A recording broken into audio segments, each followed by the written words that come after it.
Hey guys, Alex here from TitanBearGaming.com, at TitanBearGaming on social media. Today I'm continuing to go through the Blood Hunter custom class that Matt Mercer wrote and put up on DMsGuild.com website. You can pick it up there. It's a pay what you want kind of thing, so you can pick it up for nice and cheap and throw a little bit of cash money Matt Mercer's way. It's a really good class. He did a really great job with it, but the real reason that we're interested in it is because last week was the debut of Critical Role Season 2 or Campaign 2 or whatever they're calling it. It's the new campaign for Critical Role. Everybody's got new characters, everybody's got new backstories, new powers. It's a new story, same world but advanced in the timeline a little bit further. One of the players, Taliesin Jaffe, is playing Matt Mercer's Blood Hunter class, and so I figured it was worth it to go through it and actually help educate people on what kinds of powers Taliesin might be employing at the table. In the previous video, I did the base class without going into any of the archetypes. There was a lot of meat there to talk about, but now I'm doing the archetype videos. Today, I'm focusing on the second one, the Order of the Profane Soul. This is one of the Blood Hunter orders. You pick it up at 3rd level, and just like the other ones, it very heavily influences the base definition of your Blood Hunter. The archetypes are not lightweight things. They will immediately flavor and characterize the kinds of things that you're going to do as a Blood Hunter, and the Profane Soul is really no exception to that one. The Profane Soul is an interesting one. From a thematic statement, it talks about how the powerful creatures, monsters, abominations, whatever, that your Blood Hunter is going to be pursuing as kind of a supernatural inquisitor or monster hunter type of character are going to be drawing from deep magical wells, deep powerful things. Think a little bit like the Dormammu character in Doctor Strange, that the Ancient One, the Sorcerer Supreme, tapped her own powers from that being to get her own level of power in the world. Similar to that, kind of a similar concept. This one really heavily lands on the Warlock. If you're interested in playing a Warlock, but maybe you think that a little too much spellcasting happens in the default Warlock class, and you kind of like the idea of being more of a fighter-based Warlock. If you like the Pact of the Blade but want to channel it even further, the Way of the Profane Soul is a great way of doing it here in the Blood Hunter class. At 3rd level, you pick up Otherworldly Patron, and it's picking one of the patrons from the Warlock list. You pick it up from the Player's Handbook, Sword Coast Adventurer's Guide, Xanathar's Guide to Everything. You pick one of those, and it's going to flavor the kinds of new abilities that you get as you advance your Warlock further. You also pick up Pact Magic at 3rd level, which is your ability to cast spells just like a Warlock. Now, the way that it ends up working is you've got a little spellcasting table for it that if you look at it, the spellcasting mechanically operates the same way as a Warlock. You're a spells known oriented caster. You have a small number of spell slots instead of a large number of spell slots, and you always cast at the highest spell slot that you have the ability to cast at, right? It's the normal Warlock style spellcasting, and you recover the spell slots every short rest, so you're going to be able to throw these things out quite a bit. Now, in terms of your pacing, you only pick this up at 3rd level, so you're already late to the spellcasting game anyway. And if you look at the advancement of number of cantrips that you know, the number of spells that you know in your spell slots, and what the slot level is, it's basically a slow version of a regular Warlock. I like it in this case because a lot of the Warlock powers and spells thematically are all very high impact, and I think channel very nicely into a champion of an otherworldly power, or somebody that's going to be swinging a big weapon and trying to do more of an augment their physical capabilities with their magical powers kind of playstyle. I think it fits really nicely. I don't think that you're going to feel like having a slower spellcasting ramp up is going to hinder you all that much. I think it's actually going to turn out perfectly fine. So it's kind of an interesting way to offset the Warlock, which a lot of Matt Mercer's classes, I think, have a tendency to do that. They like to be very Warlock-centric. And just like the other powers that you've got for your Blood Hunter, your casting modifier is your Wisdom modifier, your Wisdom score. So still a Wisdom-oriented character. You don't have to split off into any additional ability scores. Wisdom is your primary spellcasting stat. At 3rd level, you also pick up the Right Focus ability, which depending on which kind of pact you chose, which kind of patron you picked up, you get a minor combat benefit from when you're making attacks in combat. These would be things like if you deal right damage to a creature, the creature loses any cover bonuses as well as invisibility until the beginning of your next turn. So when you're doing multiple attacks in a turn, if the first one hits, it knocks off the defensive capabilities to help make it a little bit easier to attack them for your next actions.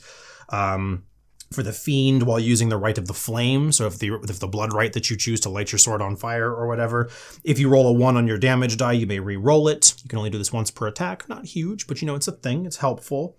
Great Old One, when you make a critical hit, the creature must make a wisdom save or be frightened of you until your next turn. It's nothing terribly powerful or terribly impactful, but it's going to be a minor thing that helps give you a little bit of an extra effect should this kind of triggering effect happen in the game. It's not so bad. At 7th level, you pick up a cool power called Mystic Frenzy, which is very similar to one of the powers that the Eldritch Knight gets for the fighter, which is when you use your when you use your action to cast a cantrip, you may make one weapon attack as a bonus action. So focus on getting some damage cantrips available here for when you're picking up your Warlock spells, the ones that you know, because if you're going to be able to do a damage cantrip as an action, you can do a weapon attack as a bonus action with it and really help get some good damage action economy out of every given turn. At 7th level, you also pick up Revealed Arcana, which is a cool thematic style for casting as a warlock that's not really a warlock, depending on which patron you chose again. And there's a whole list here for each of the patrons, and you basically get to cast one particular spell using a spell slot once per long rest. Right? It basically treats it as a spell that you know that you can cast. And there's some good ones here for 7th level. Blur, Scorching Ray, Detect Thoughts, Lesser Restoration, Branding Smite. There's some good ones here. Like I said, when you're picking your patron at 3rd level, you should look forward in the class definition to see which spells you're going to get, because this is going to happen again at 15th level, but we'll get there.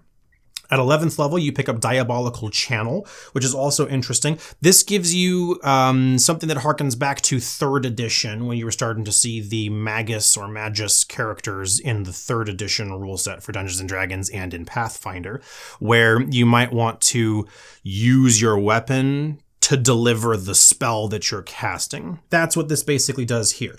As an action, you can imbue your right enhanced weapons. You have to have already done your light the sword on fire kind of thing with one warlock spell you can cast or is already active, then make a single attack with that weapon. If you hit, the spell hits. If you miss, the spell fizzles, you lose the spell slot, and it's as though you had missed with the spell. Plus, you get the extra bonus of having dealt the damage from the weapon attack. So it pumps up the damage a little bit.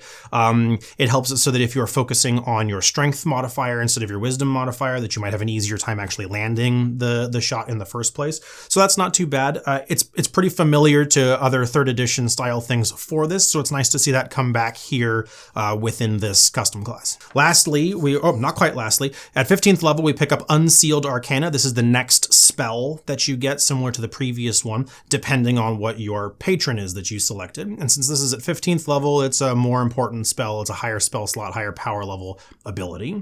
You get cool things like Slow or Fireball, Haste, Bestow Curse, Revivify, or Blink, and you can't do it again until you finish a long rest, just like the previous one. So it's cool. It kind of typesets you in terms of the Warlock spells you're going to be able to cast, but it only picks one at 7th level and one at 15th level, and otherwise you get your normal selection for which spells you want to learn being a warlock-like caster. At 18th level, you pick up your last power, which is Soul Siphon, and this one works similar to a number of other abilities that are already in the 5th edition rule set, which is when you reduce a creature to 0 hit points with an attack, kill the creature that has a rating of 15 or above. So it's got to be a big bad guy. Challenge rating of 15 or above is some pretty big ones. That's the higher level dragons and top level giants and other creatures like this. You recover an expended spell slot when you drop one of these guys. That can be really big considering you don't have very many of these spell slots in the first place. So that can really turn the tide of a battle should you manage to get this thing off at 18th level. So that's the Order of the Profane Soul. It's interesting, different way of looking at the Warlock style character while pumping a little bit more of a fighter starting point, at least for your character. Or if you just really like the thematic idea of a blood hunter and kind of being this supernatural predator inquisitor style, but you want to be bringing in some good spell casting into it, this is a great way to do it.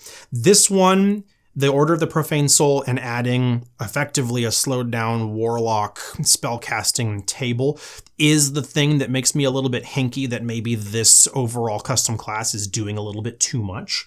I always worry about a character class option that eliminates the need for other players at the table. There should be enough room for everybody to do something uniquely and individually. But like I said in the first video for this, in the basic character definition video for this, the thematic padding for this is rich enough that I think it's going to be okay.